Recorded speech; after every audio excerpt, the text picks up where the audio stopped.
यहाँ उपस्थित सभी सम्मानित साथियों को नमस्कार, सत श्री अकाल, आदाब। तो साथियों, जैसा कि आप सभी को ही पता है, खैर आप सबको तो नहीं पता, अभी यहाँ पे कुछ नए चेहरे दिख रहे हैं आज। तो मेरा नाम प्रभाव है साथियों। मेरे ऊपर तो वैसे कई तरीके के टैग लगे हैं, जैसे सबसे पहला लगा था टैग मोटिवेशनल स्पीकर का, दूसरा टैग लगा साथियों ट्रांसफॉर्मेशनल स्पीकर, और अभी पब्लिक रिप्रेजेंटेटिव वाला टैग लग चुका है साथियों, हाल फिलहाल में ही। तो अभी ये समझ के चल लीजिएगा, पिछली बार जब मैं यहाँ पे आया था तो मेरे पास एक समस्या आई थी साथियों, और वो थी नए परफॉर्मर की।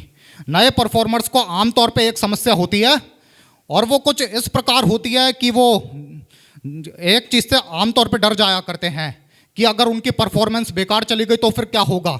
अरे साथियों, बेकार जा रही है तो जाने दो, कोई दिक्कत वाली बात नहीं है, लेकिन यदि आप अपने परफॉर्मेंस में लगातार बने रहे तो मेरी बात का यकीन मान के चलिएगा साथियों, आपकी जो परफॉर्मिंग स्किल है वो पॉलिश होती चली जाएगी खुद ब खुद, और फिर आप एक समय के बाद बहुत बढ़िया परफॉर्म करना शुरू कर दोगे साथियों अपने जीवन में।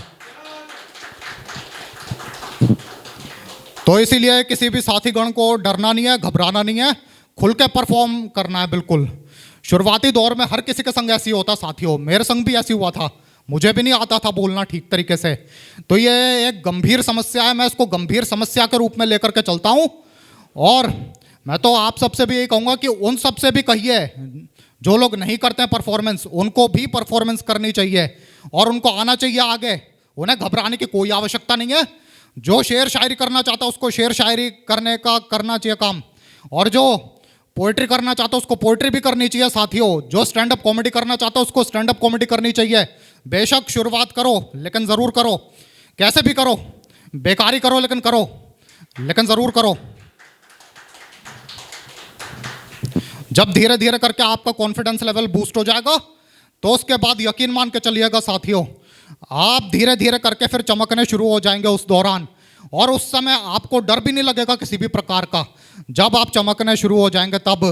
लेकिन हाँ, जब आप चमकने शुरू हो जाएंगे तो आगे चल के बहुत चीज़ें भी देखनी है अभी आपको। अब मेरी अब आप बात कर लो तो मेरे को तो 2 साल का एक्सपीरियंस है साथियों। इस 2 साल के अंदर ही अंदर मैंने बहुत कुछ देखा अपने जीवन में। कई लोग विरोध भी करते हैं, कई लोग गालियाँ भी बकते हैं, लेकिन मुझे उस चीज़ से कोई मतलब नहीं है। अब आप यही समझ लो, यहीं पर ही एक बार एक ने शिकायत कर दी, उसने कह दिया कि मैं उससे बात नहीं करता हूँ, लेकिन वो बंदा एक बार भी मेरे पास नहीं आया साथियों बात करने के लिए, जो कोई भी होगा।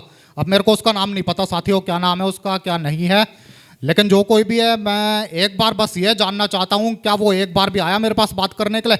अगर वो आया है तो चलो ठीक है, उसका विरोध करना बनता है, लेकिन अगर नहीं आया है तो उसके विरोध करने का कोई मतलब नहीं है। लेकिन मैं तो यही कहूँगा साथियों, अगर वो विरोध करता भी है तो मुझे उस चीज़ से कोई मतलब नहीं है, वो खुल के करे विरोध मेरा, क्योंकि विरोध करने वाले बहुत बैठे हैं साथियों, ये कोई नई बात नहीं है मेरे लिए। तो ठीक है जी साथियों, इसी के साथ ही अब हम समाप्ति करेंगे। बहुत बहुत शुक्रिया जी। जय हिंद, जय भारत।